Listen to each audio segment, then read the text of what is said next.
For the most part, it's been a different session. Uh, it's been a very different, a very difficult session because we're not hearing not only from the business community, uh, many of the stakeholders who could normally come into the Capitol, but we're also not hearing from the people who would come up during their normal Palm Beach County days or their agriculture days or whatever days people would come to the Capitol. So we would hear all of the voices of people, which has made it uh, a little more difficult to deal with because you don't get the comprehensive approach from everybody. You don't hear everybody's voice. You don't hear everything that's moving or every thought that's on a situation. But I think we're still moving in the right direction. We have a budget that has come out, at least from the Senate portion, parts of it today, which has made things, which has made today a little bit more aggressive, assertive, quick. We've got deadlines to hit and deadlines to meet. So a lot of us are running around the Capitol, me personally trying to find people and trying to make sure that we get the last minute touches into the budget. But for the most part, I think we'll come through session. I think all voices will be heard. I don't think things will end up too terrible. Uh, but you know, we're still in the midst. We last Wednesday we hit the middle of session. So we still got a long ways to go. But as far as I'm concerned, as far as I think we're moving in the right direction, I think we'll get there. The doors of communication with the Senate President's office have been very much open.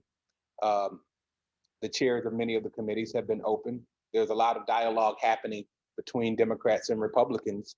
But what we're missing right now is the dialogue from different stakeholders, the different groups that would come in and speak with us. I personally, uh, I am a person, I never say a people person because I think people who say they're people persons sometimes fail to get much of the work done. You know, I think people persons sometimes spend a little bit too much time on the people part. But I do appreciate the opportunity to dialogue with people, to communicate, to meet people where they're at, to discuss their ideas and my ideas and the ideas of the opposition and where we're at. And that is missing from the process this year. I'm not sure if any of you have had the opportunity to testify from the Civic Center, but it's a lot different at the Civic Center when the chair of a committee can say, your time's up, hit the button, you disappear.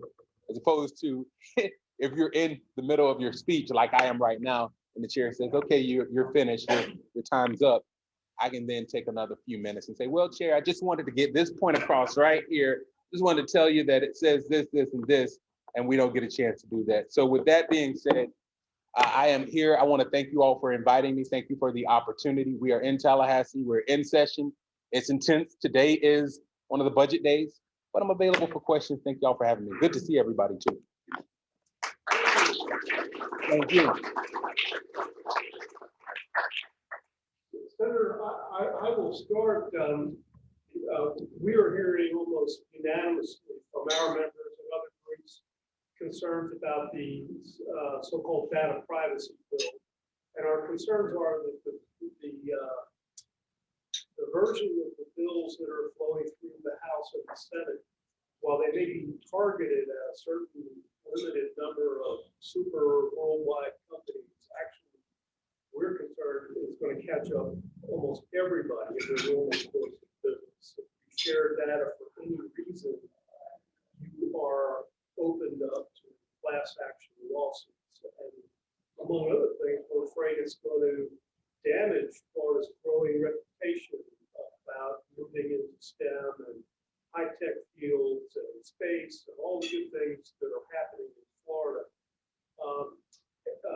What are you hearing from some of your colleagues about the data privacy bill? How can we more effectively communicate so that the intended targets of the bill may be impacted, but everybody that has employees is not?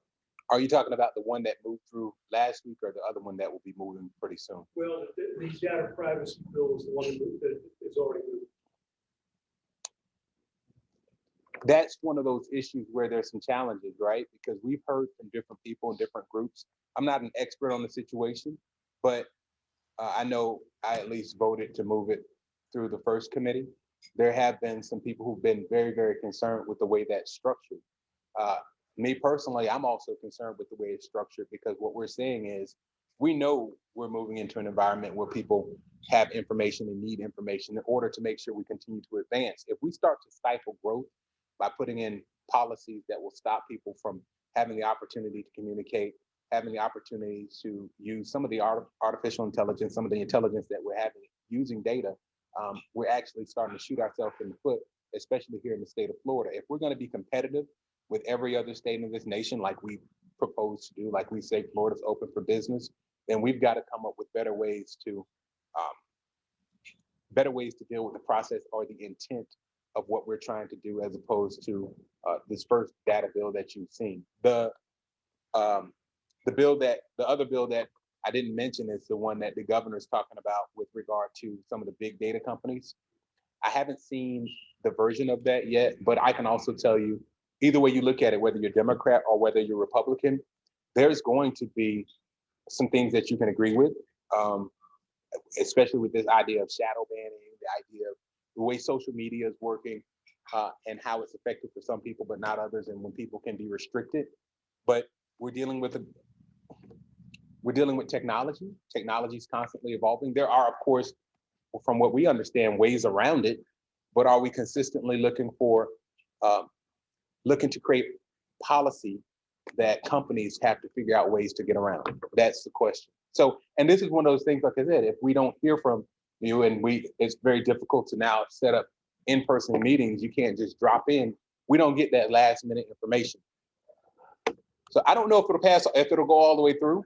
Uh, I I don't have a crystal ball to tell you that, but if it does, I could see it coming back next year with some revisions.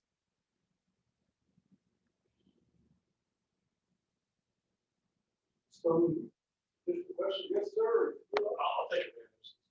Next to, I don't think so. Senator, thank you so much. I see the House out there, some American Relief Funds Act, COVID, like, pandemic funds, about $10 billion in their budget. The Senate has not done that yet.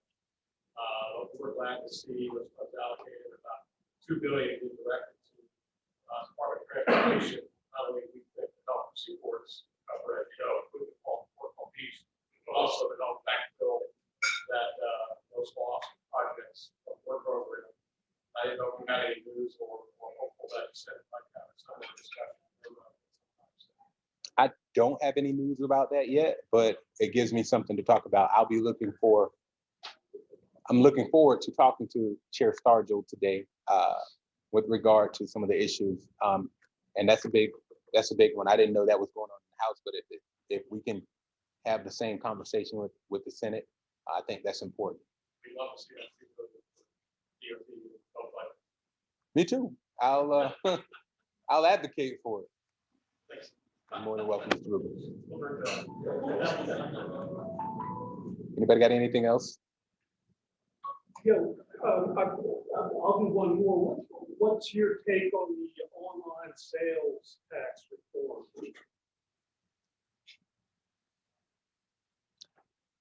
It's a good question. Well, I think it's time, right? We as a state have spent a lot of time debating this issue. We filed many bills over the years with regard to online sales tax. And the fact that last week on the Senate floor, it was voted in favor. 10 Democrats voted against it. I said 10 Democrats, but I didn't look at who voted for it and who voted against it. But there were 10 yeses, 10 noes and 30 yeses. Overwhelmingly, this is an idea that's supported by everybody in the legislature. We believe that if you're doing business in the state of Florida, you should be collecting sales tax.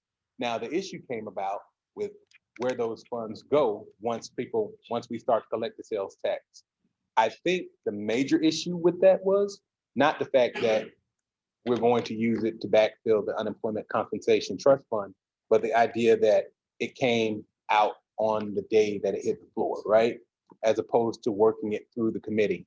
Now, that's the part that many people had an issue with. I think for the most part, if this would happen early in the committee process and people had a chance or members had a chance to understand, well, we're going to do this until the unemployment compensation trust fund reaches a certain amount, I think it's 4 billion, or until 2025, whenever we said we we're going to do it, and then those funds would now go to general revenue, I think it would have been a unanimous vote, because for the most part, from what I've seen, everybody in the Senate, every senator supports the idea of online sales tax being collected by the state of Florida.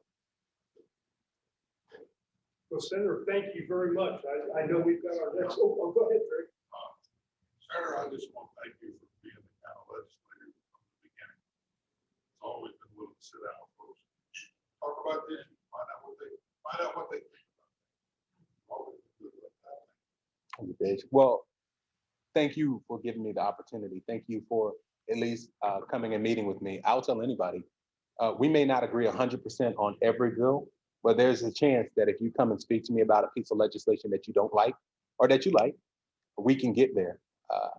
As you know, everybody who's elected, we're all elected to serve our constituents, our certain areas, Democrats or Republicans.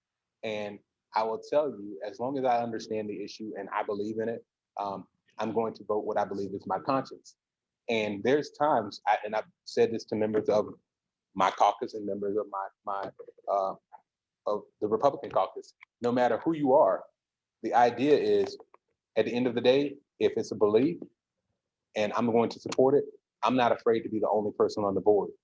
Sometimes we'll get members will be like, well, I don't want to be the only person to say yes or the only person to say no. But if you believe in your conviction and you're convicted to vote a certain way and you believe in that, then that's what you should do. If you've had the meetings and you've told someone, and there's been times where you get information later that you just can't verify, but you've already had a conversation where you've given your word. I believe at the end of the day, the most important thing we have in this process is our word. So if you say you're going to support something and then you get to committee and all of a sudden you change your mind 2 seconds later, that's not, I think it's disingenuous to do that when you've already given your word to people. So if I give you my word on something, for the most part, you can almost bank on it unless I die. Thank y'all.